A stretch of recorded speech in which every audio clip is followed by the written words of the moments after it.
तब विष्णु जी माता जी के पास आए तथा सत्य सत्य कह दिया कि मुझे पिता के दर्शन नहीं हुए। इस बात से माता प्राकृतिक बहुत प्रसन्न हुई और कहा कि पुत्र, तू सत्यवादी है। अब मैं अपनी शक्ति से तेरे पिता से मिलती हूँ तथा तेरे मन का संशय खत्म करती हूँ। कबीर, देख पुत्र, तो ही पिता भीटहूँ, तोरो मन का धोखा मिटाऊँ। मन स्वरूप करता कह जानो, मन ते दूजा और न मानो। स्वर्ग पताल दौर मन केरा, मन अस्थिर मन अह अनेरा। निरंकार मन ही को कहिए, मन की आस निस दिन रहिए। देख हूँ पलटह सुन्न मह ज्योति, कहाँ पर झिलमिल झालर होती। इस प्रकार माता अष्टांगी प्राकृतिक ने विष्णु की मन ही जग का करता है, यही ज्योतिष निरंजन है।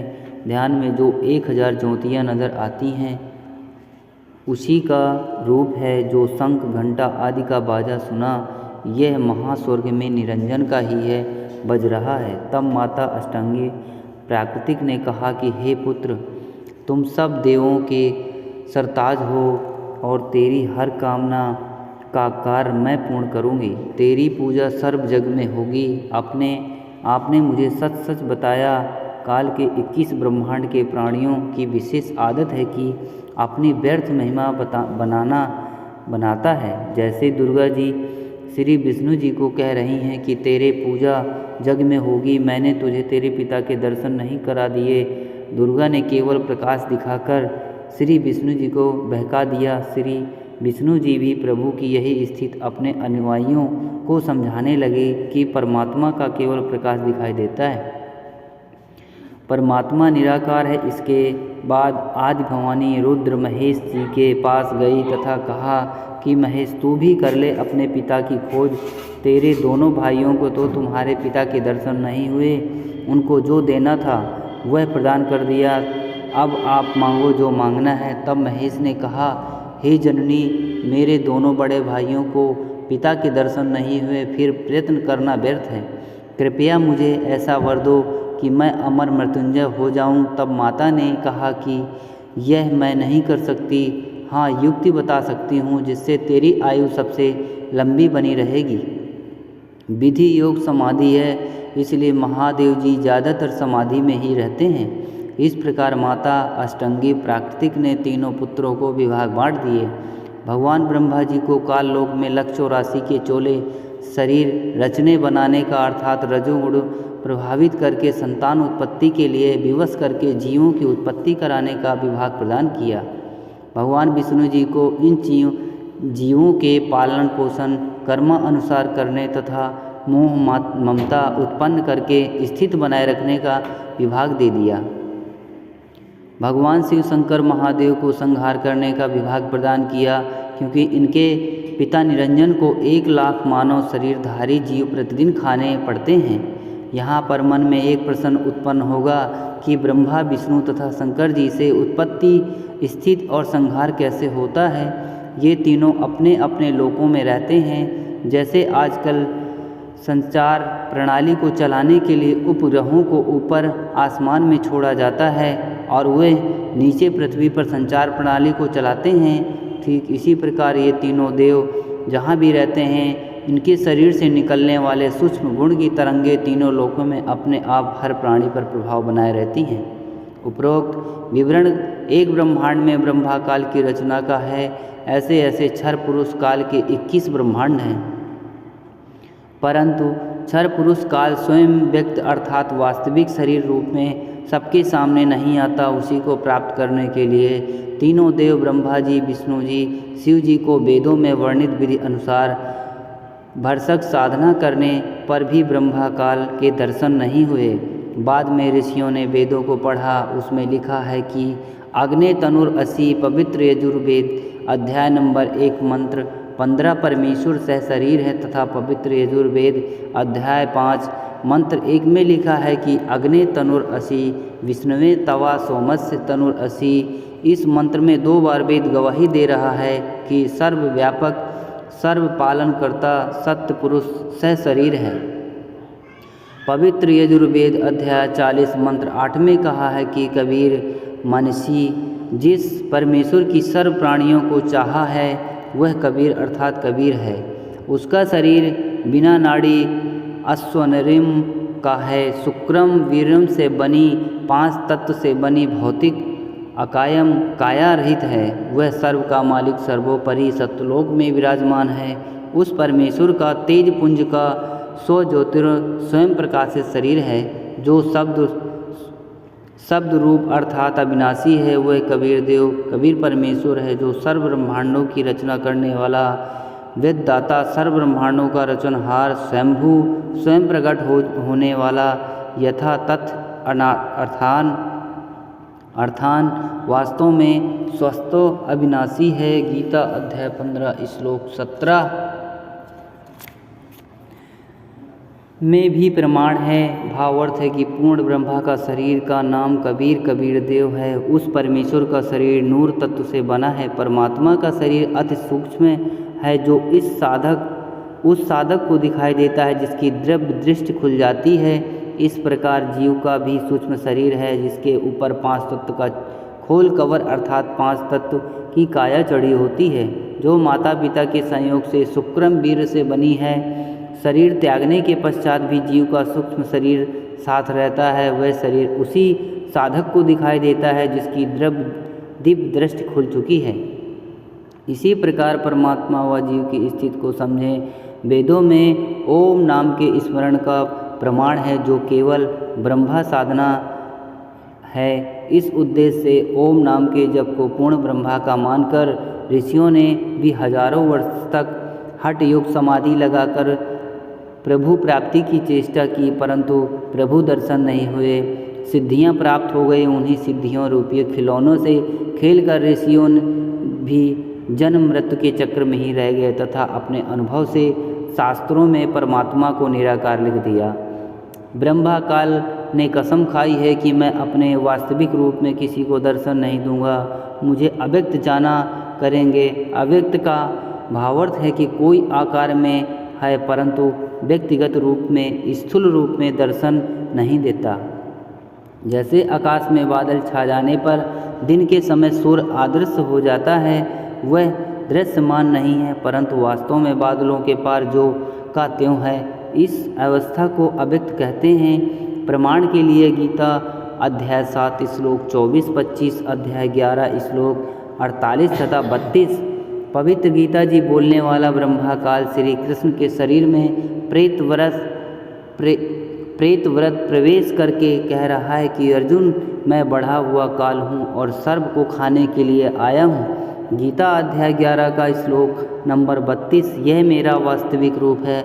इसको तेरे अतिरिक्त ना तो कोई पहले देख सका तथा ना कोई आगे देख सकता है। अर्थात वेद में वर्णित यज्ञ जप तप तथा ओम नाम आदि की विधि से मेरे इस वास्तविक रूप के दर्शन नहीं हो सकते। गीता अध्याय 11 श्लोक नंबर 48 में कृष्ण नहीं हूँ मैं कृष्ण नहीं हूँ। ये मूर्ख लोग कृष्ण रूप में मुझे अव्यक्त को व्यक्त मनुष्य रूप मान रहे हैं क्योंकि यह मेरे घटिया नियम से अपरिचित हैं कि मैं कभी वास्तविक इस काल रूप में सबके सामने नहीं आता। अपनी योग माया से छुपा रहता हूँ। गीता अध्याय 7 श्लोक नंबर 24 और 25। विचार करें अपने छुपे रहने वाले विधान को स्वयं अश्रेष्ठ अनुत्तम क्यों कह रहे हैं। यदि पिता अपनी संतान को भी दर्शन नहीं देता उसमें कोई त्रुटि है जिस कारण से छुपा है तथा सुविधाएं भी प्रदान कर रहा है। काल ब्रह्मा को शापवश 1 लाख मानव शरीरधारी प्राणी का आहार करना पड़ता है तथा 25% प्रतिदिन जो ज़्यादा उत्पन्न होते हैं उन्हें ठिकाने लगाने के लिए तथा कर्म भोग का दंड देने के लिए 84 लाख योनियों की रचना की हुई है। यदि सबके सामने बैठकर किसी की पुत्री किसी की पत्नी किसी के पुत्र माता पिता को खाए तो सर्व को काल से घृणा हो जाए तथा जब भी कभी पूर्ण परमात्मा कबीर ज्योति निरंजन काल ब्रह्मा के लोक 21 ब्रह्मांड का लघु चित्र।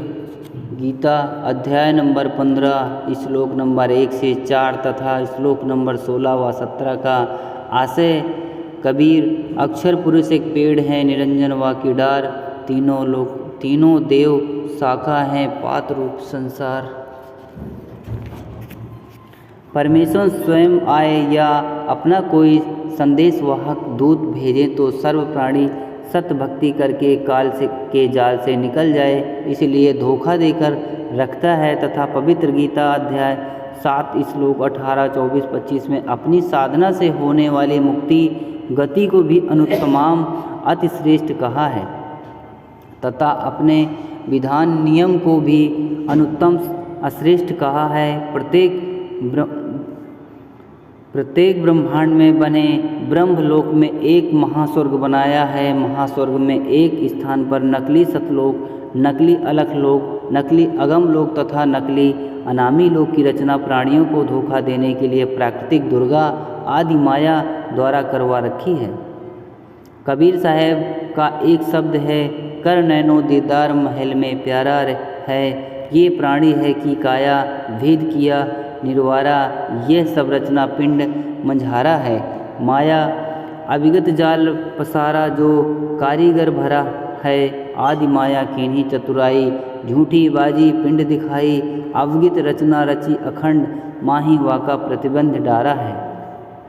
एक ब्रह्मांड में अन्य लोकों की भी रचना है, जैसे श्री ब्रह्मा जी का लोक, श्री विष्णु जी का लोक, श्री शिव जी का लोक, जहाँ पर बैठकर तीनों प्रभु नीचे के तीनों लोकों स्वर्ग लोक अर्थात इंद्र का लोक, पृथ्वी लोक तथा पाताल लोक पर एक एक विभाग के मालिक बनकर प्रभुता करते हैं तथा अपने पिता काल के खाने के लिए प्राणियों की उत्पत्ति, स्थिति तथा संहार का कार्यभार संभालते हैं। तीनों प्रभुओं के भी जन्म व मृत्यु होती है,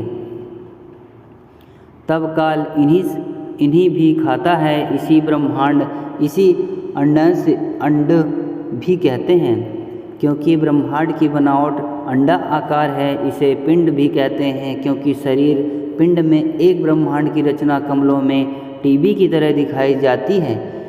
मैं एक मानसरोवर तथा धर्मराय न्यायाधीश का भी लोक है तथा एक गुप्त स्थान पर पूर्ण परमात्मा अन्य रूप धारण करके रहता है। जैसे प्रत्येक देश का राजदूत भवन होता है, वहाँ पर कोई नहीं जा सकता जहाँ पर वे आत्माएं रहती हैं जिनकी सत्यलोक की भक्ति अधूरी रहती है। जब भक्ति युग आता है तो उस समय परमेश्वर कबीर जी अपना प्रतिनिधि पूर्ण संत सतगुरु भेजते हैं। इन पुण्यात्माओं को पृथ्वी पर उस समय मानव शरीर प्राप्त होता है तथा ये शीघ्र ही सद्भक्ति पर लग जाते हैं तथा सतगुरु से दीक्षा प्राप्त करके पूर्ण मोक्ष प्राप्त कर जाते हैं। उस स्थान पर रहने वाले हंस आत्माओं की निजी भक्ति कमाई खर्च नहीं होती।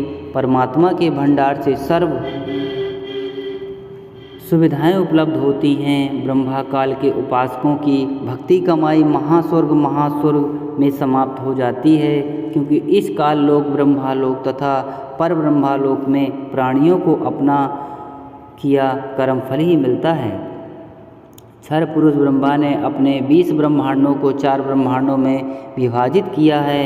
एक महाब्रह्मांड में 5 ब्रह्मांडों का समूह बनाया है तथा चारों ओर से अंडाकार गोलाई परिधि में रोका है तथा चारों महाब्रह्मांडों को भी फिर अंडाकार गोलाई परिधि में रोका है। 21वें ब्रह्मांड की रचना एक महाब्रह्मांड जितना स्थान लेकर की है। 21वें ब्रह्मांड में प्रवेश होते ही तीनों रास्ते बनाए जाते हैं। 21 ब्रह्मांड में भी बाईं तरफ नकली सतलोक, नकली अलख लोक, नकली अगम लोक, नकली अनामी लोक की रचना प्राणियों को धोखा में रखने के लिए आदि माया दुर्गा ने करवा रखी है तथा दाईं तरफ 12 सर्वश्रेष्ठ ब्रह्मा साधकों भक्तों को रखता है। फिर प्रत्येक युग में उन्हें अपने संदेशवाहक संत सतगुरु बनाकर पृथ्वी पर भेजता है, जो शास्त्र विद रहित साधना व ज्ञान बताते हैं तथा स्वयं ही भक्तिहीन हो जाते हैं तथा अनुयायियों को भी काल जाल में फंसा जाते हैं। फिर वे गुरु जी तथा अनुयायियों दोनों ही नरक में जाते हैं। फिर सामने एक ताला कुलूफ लगा रखा है, वहाँ रास्ता काल ब्रह्मा के निज लोक में जाता है। वहाँ पर यह ब्रह्मा काल अपने वास्तविक मानव सदृश काल रूप में रहता है। इसी स्थान पर एक पत्थर की टुकड़ी तवे के आकार की है, चपाती पकाने की लोहे की गोली प्लेट सी होती है, स्वतः गर्म रहती है, जिस पर 1,00,000 मानव शरीरधारी प्राणियों के सूक्ष्म शरीर को भूनकर उनमें से गंदगी निकालकर खाता है। उस समय सर्व प्राणी बहुत पीड़ा अनुभव करते हैं तथा हाहाकार मच जाती है। फिर कुछ समय उपरांत वो बेहोश हो जाते हैं। जीव मरता नहीं, फिर भी धर्मराय के लोक में जाकर कर्मा आधार से अन्य जन्म प्राप्त करते हैं तथा जन्म मृत्यु का चक्कर बना रहता है। उपरोक्त सामने लगा ताला ब्रह्मा काल केवल अपने आहार वाले प्राणियों के लिए कुछ क्षण के लिए खोलता है। पूर्ण परमात्मा के सतनाम व सार नाम से यह ताला स्वयं खुल जाता है। ऐसे काल का जाल पूर्ण परमात्मा कबीर देव कबीर साहब ने अपने स्वयं ही अपने निजी भक्त धर्मदास जी को समझाया है। पर ब्रह्मा के 7 शंख ब्रह्मांडों की स्थापना कबीर परमेश्वर कबीर देव ने आगे बताया है कि पर ब्रह्मा अक्षर पुरुष ने अपने कार्य में गफलत की, क्योंकि यह मानसरोवर में सो गया था। तब परमेश्वर अपने अर्थात कबीर साहब ने उस सरोवर में अंडा छोड़ा तो अक्षर पुरुष पर ब्रह्मा ने उसे क्रोध से देखा। इन दोनों अपराधों के कारण इसे भी 7 शंख ब्रह्मांडों सहित सतलोक से बाहर कर दिया। दूसरे कारण अक्षर पुरुष परब्रह्मा अपने साथी ब्रह्माक्षर पुरुष की विदाई में व्याकुल होकर परम पिता कबीर देव कबीर परमेश्वर की याद भूलकर उसी को याद करने लगा तथा सोचा कि क्षर पुरुष ब्रह्मा तो बहुत आनंद मना रहा होगा, मैं पीछे रह गया तथा अन्य कुछ आत्माओं को पार ब्रह्मा के 7 शंख ब्रह्मांडों में जन्म मृत्यु का कर्मदंड भोग रही हैं। उन हंस आत्माओं की विदाई की याद में खो गई, जो ब्रह्मा काल के साथ 21 ब्रह्मांड में फंसी हैं तथा पूर्ण परमात्मा सुखदायी कबीर देव की याद भुला दी। परमेश्वर कबीर देव के बार बार समझाने पर भी आस्था कम नहीं हुई। पर ब्रह्मा अक्षर पुरुष ने सोचा कि मैं भी अलग स्थान प्राप्त करूं तो अच्छा रहे। यह सोचकर राज्य प्राप्ति की इच्छा से सार नाम का जाप प्रारंभ कर दिया। इसी प्रकार अन्य आत्माओं ने जो पर ब्रह्मा के 7 शंख ब्रह्मांडों में फंसी हैं, सोचा कि वो जो ब्रह्मा के साथ आत्माएं गई हैं वो वहाँ मौज मस्ती मनाएंगे, हम पीछे रह गए। पर ब्रह्मा के मन में यह धारणा बनी कि क्षर पुरुष अलग होकर बहुत सुखी होगा। यह विचार कर अंतरात्मा से भिन्न स्थान प्राप्ति की ठान ली। पर ब्रह्मा क्षर पुरुष ने हठ योग नहीं किया, परंतु केवल अलग राज्य प्राप्ति के लिए सहज ध्यान योग विशेष कसक के साथ करता रहा।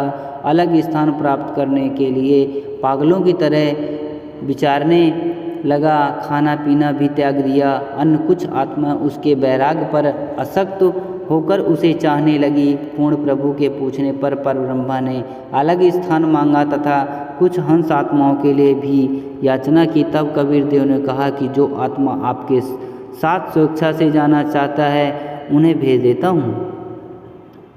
पूर्ण प्रभु ने पूछा कि कौन कौन हंस आत्मा पार ब्रह्मा के साथ जाना चाहता है, सहमत व्यक्त करे। बहुत समय उपरांत एक हंस ने स्वीकृति दी। फिर देखिए उन सर्व आत्माओं ने भी सहमत व्यक्त कर दी। सर्वप्रथम स्वीकृति देने वाले हंस को स्त्री रूप बनाया, उसका नाम ईश्वरी माया प्राकृतिक सुरति रखा तथा अन्य आत्माओं को उसी ईश्वरी माया में प्रवेश करके अचिंत द्वारा अक्षर पुरुष पर ब्रह्मा के पास भेज दिया। पतिव्रता पद से गिरने की सजा पाई। कई युगों तक दोनों 7 शंख ब्रह्मांडों में रहे, परंतु परब्रह्मा ने दुष्व्यवहार नहीं किया। ईश्वरी माया की स्वेच्छा से अंगीकार किया तथा अपनी शब्द शक्ति द्वारा नाखूनों से स्त्री इंद्री योनि बनाई। ईश्वरी देवी की सहमति से संतान उत्पन्न की। इसलिए परब्रह्मा के लोक 7 शंख ब्रह्मांडों में प्राणियों को तप्त शिला का कष्ट नहीं है तथा वहाँ पशु पक्षी भी ब्रह्मालोक के देवों से अच्छे चरित्र युक्त हैं। आयु भी बहुत लंबी है, परंतु जन्म मृत्यु कर्म आधार पर कर्मदंड तथा परिश्रम करके ही उधर पूर्ति होती है। स्वर्ग तथा नरक भी ऐसे ही बने हैं। परब्रह्मा अक्षर पुरुष को 7 शंख ब्रह्मांड उसके इच्छा रूपी भक्ति ध्यान अर्थात सहज समाधि विधि से की उस कमाई के प्रतिफल से प्रदान किए तथा सत्यलोक से भिन्न स्थान पर गोलाकार परिधि में बंद करके 7 संग ब्रह्मांडों सहित अक्षर पुरुष व ईश्वरी माया को निष्कासित कर दिया। पूर्ण ब्रह्मा परमेश्वर असंख्य ब्रह्मांडों जो सतलोक आदि में हैं तथा ब्रह्मा के 21 ब्रह्मांडों तथा परमेश्वर पर ब्रह्मा के 7 संख ब्रह्मांडों का भी प्रभु मालिक है, अर्थात परमेश्वर कबीर देवकुल का मालिक है। श्री ब्रह्मा जी, श्री विष्णु जी तथा श्री शिव जी आदि के 4 भुजाएं तथा 16 कलाएं तथा प्राकृतिक देवी दुर्गा की 8 भुजाएं हैं तथा 64 कलाएं हैं। ब्रह्मा क्षर पुरुष की तरह 1000 भुजाएं हैं तथा 1000 कलाएं हैं तथा 21 ब्रह्मांडों का प्रभु है। पर ब्रह्मा अक्षर पुरुष की 10,000 भुजाएं हैं तथा 10,000 कला हैं।